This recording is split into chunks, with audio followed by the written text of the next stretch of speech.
Miata 2000.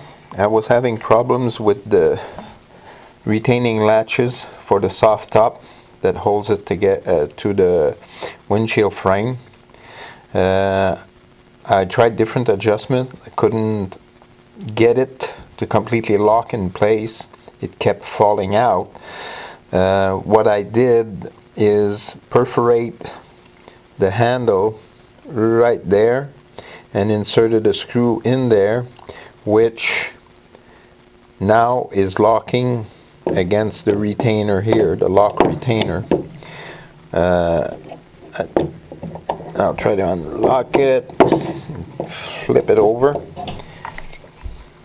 to give you an idea of where I put the screw in there. It's made of aluminum, so it's quite easy to drill a hole and put a small screw in there. Now it works perfectly.